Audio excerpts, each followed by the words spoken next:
All right, please be joined this time by Coach Dalton Wetherington at Clinch County. Coach, O-line coach, OC, gotta love that, man. Most of Yes, them sir. quarterback guys, so gotta love the O-line OC guy. Coach, thanks for joining me and take it away, man. Talk a little power and counter. Yes, sir. Well, kind of like you said, most of these guys are quarterback skill guys, and I do love my skill guys. Don't get me wrong, but there is something to be said about an offensive lineman. That's a special group of guys. So, along with coordinating the offense, I do coach the O line, and I think any O lineman, former or current, will say they love the power play or the counter play, which we both know those are basically the same play in all actuality. With the exception of a minor change here and there. And the way we do it is we try to make that play. Give me 1 second. We try to make it to where power and kind of look like maybe 3 to 5 different plays that we have in our offense, and but still just one play. We try to keep it as simple as possible for our guys up front, and our offensive philosophy is all we need is 3 yards. We do believe that running the ball wins championships, especially at our level, because we're Class A Division II, and most of our guys do have to play both ways. So we try to keep it as simple as possible for them, but also have a few tweaks here and there that make it difficult for the defense. So all we need is 3 yards, because if it's 4th and 1, I turn to Coach Tyson. He either gives me a good look or a bad look, and I know then I can go for it on 4th down. But in my mind, I'm always going to go for it unless he tells me differently. We just want to keep it as simple as possible for the 5 guys up front, because they do have the toughest job. As long as those guys are on the same page. You can have something happen in the backfield, maybe a bobbled snap, running back goes the wrong way, but as long as those 5 guys are on the same page, the play still has a chance to be successful. If one of them mess up, everybody in the stadium knows that they messed up. But, skilled guys can kind of get away with messing up here and there, but the moment that one of those 5 guys up front mess up on the play, everybody knows it. So we try to keep it as simple as possible for those guys. And secondly, we just rather be great, or lastly, we'd rather just be great at 2 things than try to be good at 20, because even if you do know it's coming, you still have to stop it. And if you do stop it, good for you. We'll find something else that you're not prepared for. Just to kind of give you an idea of what happened this season, we did begin the season as a pistol triple option team. We felt like we had the guys to where we could run that offense, and that's not something you see in football much anymore, and we just felt like we had the guys to run it. But the first month of the season, I think a lot of people, especially here in South Georgia, had to deal with the weather, and teams that like to run the option stuff that do not like rain games, they still felt they can run it, but it was very, very sloppy. So all we did was we took our dive back and moved him up to a sniffer back, which we call Superman back, and ran a lot of power and counter, and we just kind of got really, really good at it, and we decided to kind of stick with it, but still kept the triple as a package to make teams, prepare for it. Because we had been working on that all off season, all summer. We were still relatively good at it, so people still had to prepare for it. We had one 1,000-yard rusher, which was our quarterback, and he's a stud. He's a really good player. He's the one that makes everything go for us. But we also had 5 other guys that rushed for 250 plus on the season. We had over 2,500 yards rushing, and we also were able to pass for 1,500 yards because teams had to respect the run. Because the moment that you didn't respect the run, we were going to run it even more. And when you loaded the box, we were going to throw it. We were blessed to have some really good guys on the perimeter as well. Which makes it easy for us. I mean, all of us coaches know that it's really the players. X's and O's do play into it, but having great players makes it easier.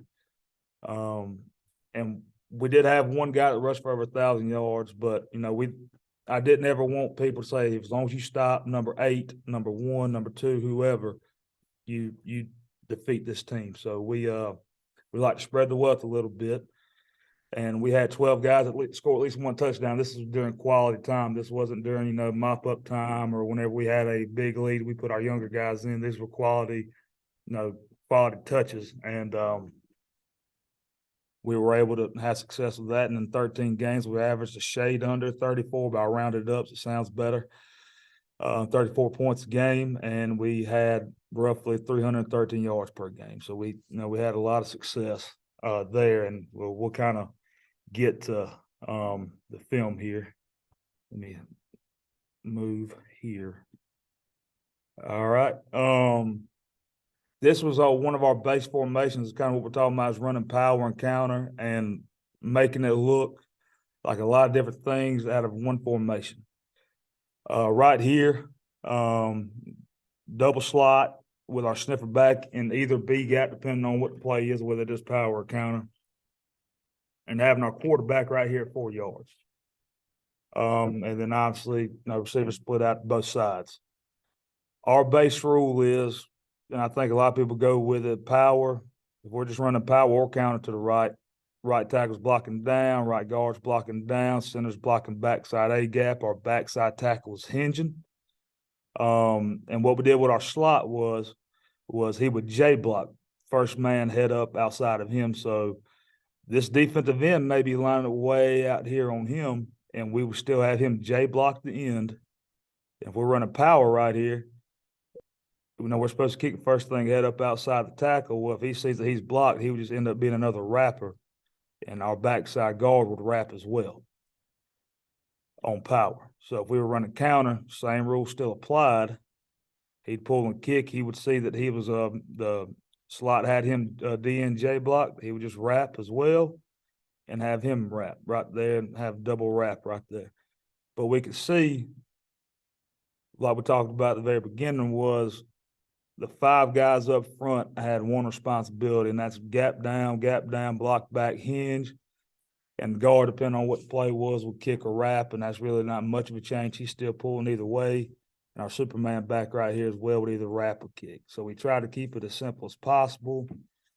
We don't have a strong side and a quick side. We would just have our right guard, right tackle. He would always line up right there, and vice versa over on the left side. Just because I didn't want to have to switch sides with it. But I do see validity in guys that do have strong side and quick side, but we just want to keep everything simple. They learn play side and backside stuff, which from us most times either just hinge or block down. So we kind of kept that as simple as possible. So we'll kind of go into the film right here. This is just a base regular power right here, and it doesn't hurt when you have really good football players either. We can see right there, our slot right there, fast kid, first year he ever played football. We were blessed to get him, a baseball guy we finally convinced to come out. But right here on film, we don't have an end zone copy. I wish we did of this one. This DN is lined up wide, basically head up on our slot. So what we had right here, he J blocked him. Okay, so our Superman back saw that. He inserted be a play side, a double wrap basically with him in the backside guard. Backside guard wrap, nobody to block. Only guy that could make the tackle was the free safety. And we always wanted to make the unaccounted for guy the one person that can make the tackle for us. Coach, is that guy going in motion, or is he just going right on the snap? Going right on the snap, Coach, right on the snap. I guess now you could send him in motion. That was just one of our base power plays where he goes on the snap and he's trying to lean into the line as quickly as possible. And our philosophy is, if we can see, because the way I teach the offensive lineman is, if the center, if the guard and the tackle are double teaming the backer two, the only person that needs to come off is the guard. If the backside backer comes over the top to make the tackle, we should still get a minimum of 3 yards. But we can see right here on my right tackle, that 2 technique slants inside. He climbs the backer 2. He should have done a little bit better job of staying on the block to start with, but he makes the block. And we're able to get past the second level. And our slot right here, just he liked to run angry and made the guy miss. Scored a touchdown. Go to the next clip. Same exact play, same same alignment everywhere. This is against Lanier County.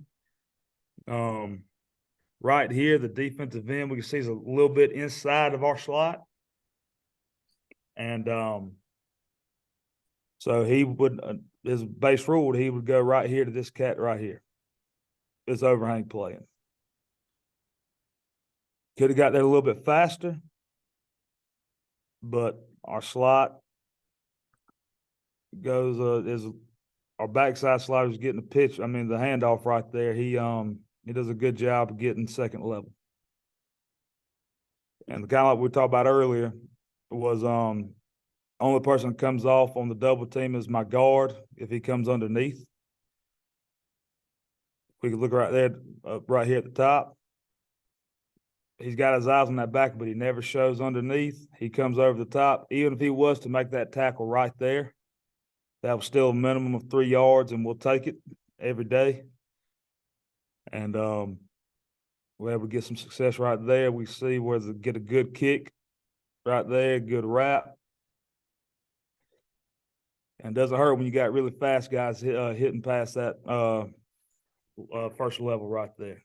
Same exact place, same exact alignment.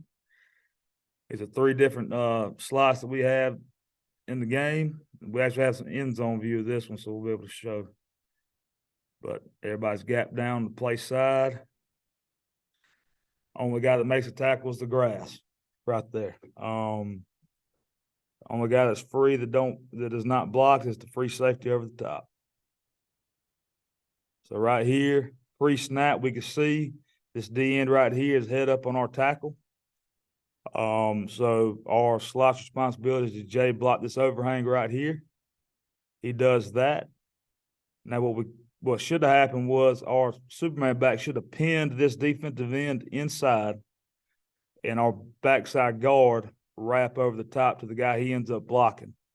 But I always tell my offensive linemen to make each other right. Somebody messes up, make him right. So our guard's responsibility is block the first man in the opposite color jersey as you wrap. That may have been a little bit of a hold, but I'm never going to complain when they don't call it. We're able to get through this backer right here, this middle backer. We get good movement right here. And he's caught up in all that mess there in the middle and ends up not making the play.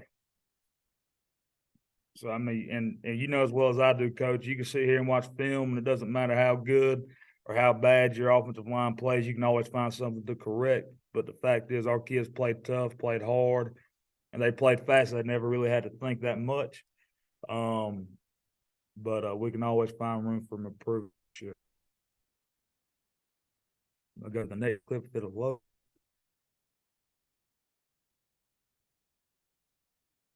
There we go. Let's see right here.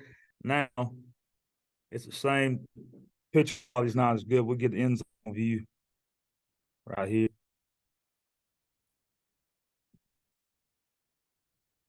Now it's the same formation, but our sniffer back is on the left side instead of the right. Now we're just running the same play to the other side. The defensive end's way out here outside of the our slide over here on the left, so he ends up J blocking. Our sniffer back inserts is another wrapper, goes next level. Touchdown right there. Now we can go back to the other right here so we can see. We're able to hit it pretty quick. We were blessed to have some really good slots this year. Really good athletes, really good kids, and made our jobs easy. The same exact play the other way.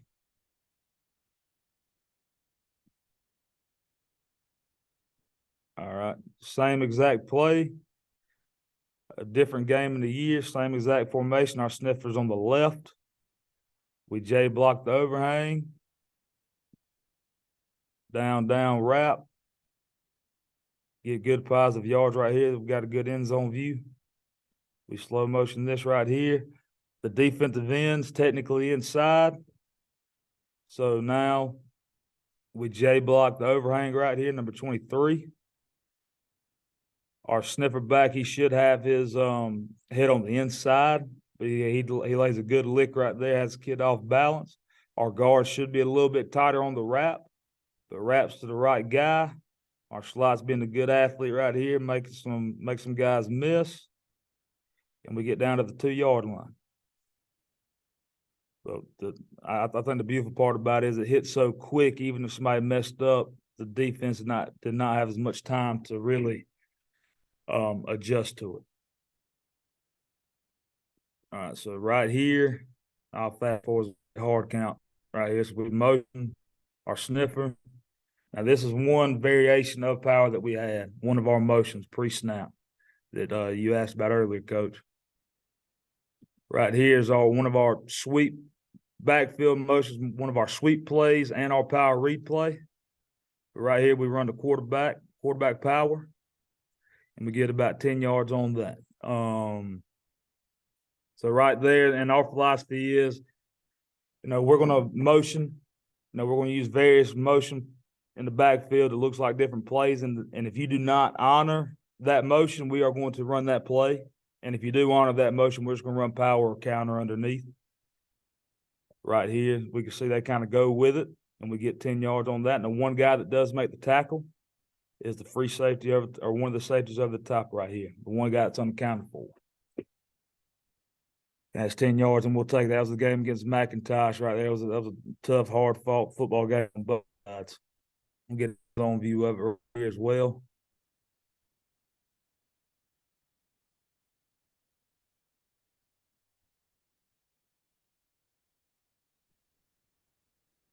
Just for the record, this is my favorite football play, the quarterback power.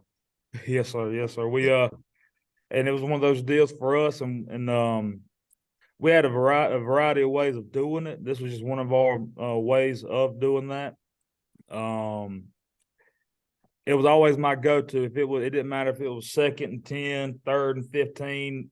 If I had one of those moments where I just did not know, because all offense coordinators have those moments to where they just kind of confused, or not confused, kind of like in them where they just don't know. Yeah, just not sure. Mine was always quarterback power. And right here, this one right here is the quarterback power with no motion at all. Just get behind you, pull and guard, follow him, and get a minimum of 3. Right here, this is against Charlton. Charlton's always well coached and a hard-fought football game for us. And we were able to get some yards right there. I think that was like 2nd and 13, 14, I think. And we were able to get some positive yards there. I'll take that all day. We can get the end zone, see the end zone view of it right here. I came up here to the school because in there looked better. All right, so right here, snap, sniffer backs on the right. We're running quarterback power to the right. He does a good job. Our guard could have been a little bit tighter on his wrap. Everywhere else, pretty good. Quarterback just finds an open hole and goes. Like I say, he's a special kid, great football player. And one game, and we'll see right here, this is Macon County. This was early in the year, one of those rain games that we had. He had 30 carries for 77 yards. And if you do that by the math, that's 2.56 yards a carry. And 4 of those, that's a shade over 10 yards every 4 plays, and that's a first down in my book. So he's just he earned every single yard he got that night. We don't have an end zone view of this one, but it hit so quick. The one guy that made the tackle was the one guy that's unaccounted for.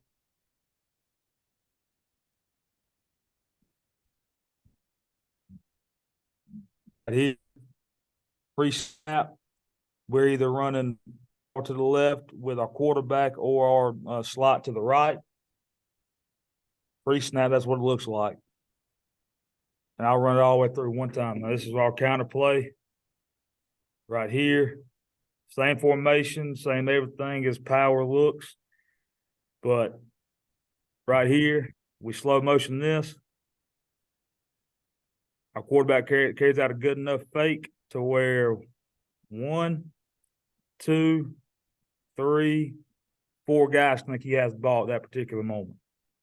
And by the time they realize he doesn't, our slot is past the line of scrimmage.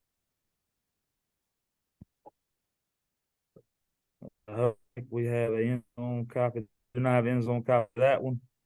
Okay, so right here, the same formation, sniffer on the right. Looks like we're going to run power with our slot on the left or our quarterback. Well, we're going to run counter back the other way.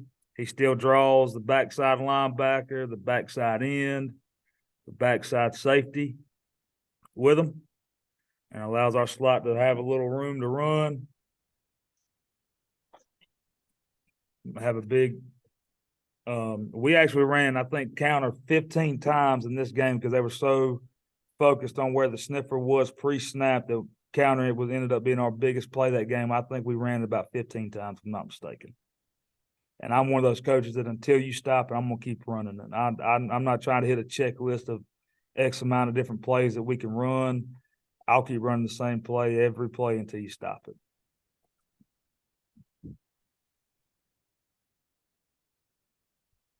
See, here we go. This is another one. Right here has pre-snap motion. This is one of our sweep plays that we sweep motions that we had for one of our sweep plays. Spin, quarterback up underneath. But like I said, Coach, it doesn't hurt when you have players that can execute stuff. Everything looks good on the whiteboard, but if you don't have players that can execute, it doesn't work. But right here, fake the sweep, quarterback underneath with the counter. Get a pretty good chunk of yards right there.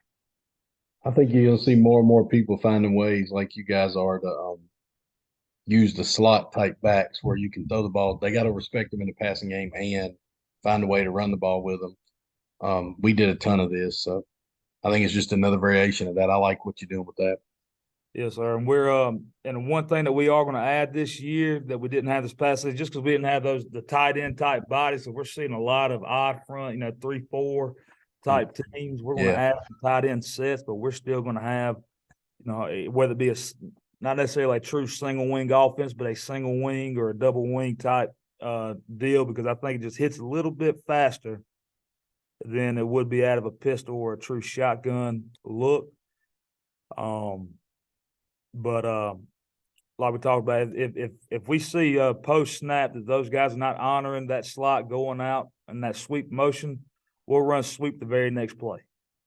Because if you're so worried about power or counter and we're able to get the edge, then we'll run sweep, and we'll keep running sweep until you widen out, and then we'll come back underneath with power or counter. So we're just going to, like everybody says, we're going to take what the defense gives us. But we're going to try to run power and counter as much as possible.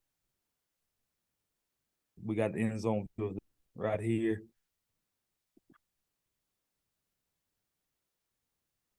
So you see the middle linebacker goes all the way over there with that motion. Quarterback's able to get a lot of yards here. All right, we were big on power, given to the slot on power, and also running power read. And we also had another sweep that we would run with the slot coming on the front side. But we would fake that. We'd run counter that way as well with the quarterback. Right here. Like we said, if you don't honor that motion, we're going to run that play. If you do honor that motion, we're going to run power or counter up underneath it. And like we said, that quarterback's a very special player, and we're glad to have him back this year as well. He gets a nice chunk of yards right there against Charlton. End zone right here. Little nuanced stuff that people may not understand. Right here, we can see linebacker. He was one of the best players in the state. Definitely one of the best players in our region this past year.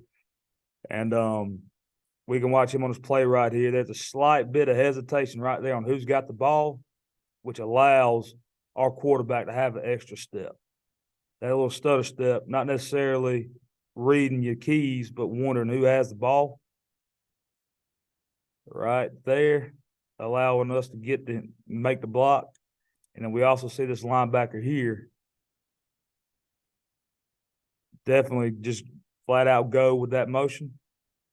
By the time he realizes he doesn't have the ball, he's already at the play. Same exact drive. Later drive, same exact play.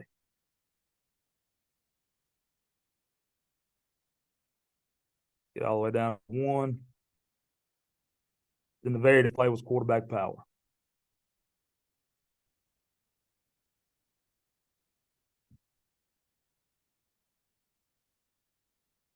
And I think on the very next drive, we can see right here, nobody really honors that motion right there on the back side of the play. And I think the very next drive, we ran one of our speed sweeps and got about 15 yards, I think 2 different times on the next drive. So like I said, Nate, if you honor the motion, power count underneath, but if you do not honor the motion, we're going to run that play that goes with that motion. That's a little bit grainy right there. You can't really tell. We'll go to the next play. All right, and this is earlier in the year. We talked about being true triple, and we still lined up in line. That's why we called this sniffer back. We call him Superman back. Because he could either be a running back or a true fullback. So right here, we're lined up in a true triple option double wing look. Right here, we're faking a speed sweep. We're running GT counter up underneath it. This was the first game of the year against Berrien. Right there, a guard gets a kick. Our tackle should have had his eyes inside. If he has his eyes inside, that guy does not make the tackle, and our quarterback probably has a few more yards. Like I said, that was the very beginning of the season. We'll get the end zone view right here. Next play. Now, right here, this middle linebacker, he goes with the motion. He sails out to it. And if our slot right here would have done what he's supposed to do and get this stack backer right here, he would not have made the play. But like I said, it was game 1, week 1, a lot of mistakes, a lot of growth throughout the season. That middle linebacker fully sails out to the motion.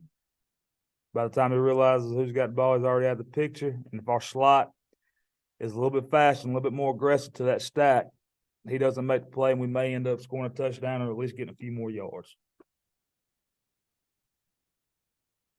All right, same thing against Macon right here. This is one of our speed option or load option motions in the backfield. We just run GT counter back underneath it. Everybody goes with the motion. We're able to get up underneath that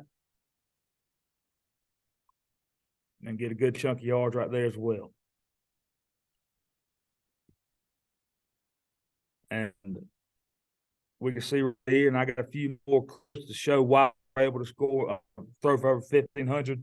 I give that credit to our quarterbacks coach. He came from Brunswick, working for Sean Penner. So Sean Penner likes to throw the ball. He's an air raid guy, and I have no problems with throwing the ball. But our head coach's mother, she told me one time after a game that when you throw the ball, it ain't your ball no more. So I kind of live by that. I'm not against throwing the ball, but I do believe, especially in our classification, that running the ball wins. But there is some positives to throwing the ball. So right here, we see everybody's committed to the box, except for the 2 corners. And right here, we fake, one of our, whether it be sweep or power read. We send that other out,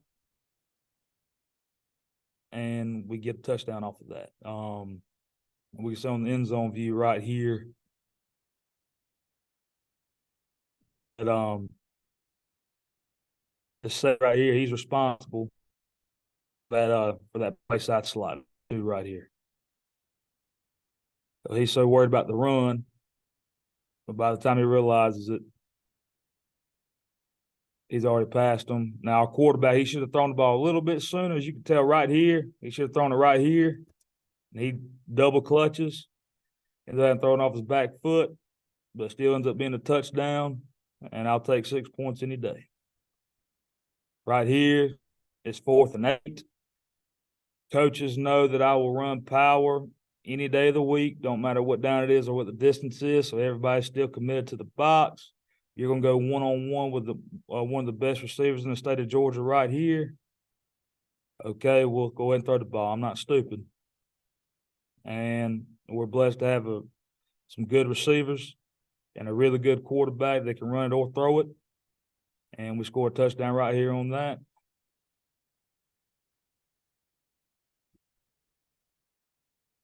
We can see the end view of that. max protect, the one-on-one, you throw into your buddy. And that backyard football, you just trying to get the ball to your playmakers. Try not to reinvent the wheel or overcomplicate things.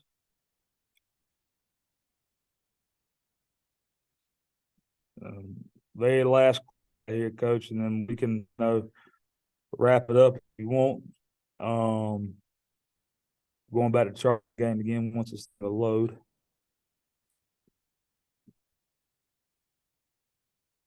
Let's see, right here, we can see. Well, here we go. All right, we can see everybody's loaded up in the box. They're worried about the run. It's 1st and 10. If you want to go look at analytics, we very rarely throw it on 1st down. So we kind of broke one of our tendencies here. And, like we said, you throw into your buddy right here. The safeties are worried about the run. That's perfectly fine.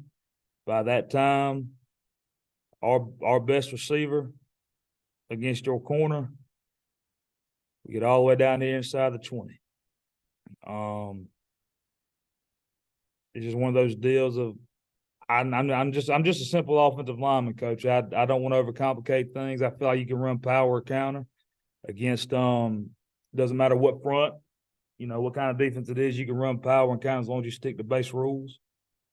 And you can have some wrinkles to go with it to, mess with defenses to break their keys and their reads. But as long as you get 3 yards, that's really all that matters. If it's 4th and 1 and you can't get 1 yard, you really don't deserve to win a football game. That's right. And Coach, right there, that's that right there is let's see, I'm gonna stop sharing. Yeah, there you go. Well, Coach, I appreciate you sharing about what you guys do. I like the 2-wing stuff or the slot stuff. I think you're gonna see more and more people doing that because you technically are an empty. At certain points, you got 5 receivers, 5 people that can get out sideways, down the field, whatever. Whether you're doing it or not, with all of them, they're there, and the defense coach is worried about them. And the more you can run your regular stuff, power and counters being regular stuff, out of the no traditional back look, is always going to be better, or at least has been the last several years. It was for me my last few years coaching. So I was excited to see that. So appreciate you, man. Thanks a lot. I know I'm doing a million of these, so it probably may feel a little rushed, but I appreciate you taking time to do it and taking time to be a part of it, man. Appreciate what y'all do down here. Yes, I appreciate everything you do for coaches around the state of Georgia. Like I said earlier, I listen to all your stuff religiously, and I try to get something from every, whether it be podcast, interview, mini clinic you do with coaches, and I feel honored to be a part of it. And actually, this is my very first clinic I've ever done, so it may be a little rough, but You did good, man. I appreciate that, Coach. Did good. Thank you. Well, good luck to you all this year, and if I can help any way, let me know, Coach. Thanks again, man. Yes, I Appreciate you. All right.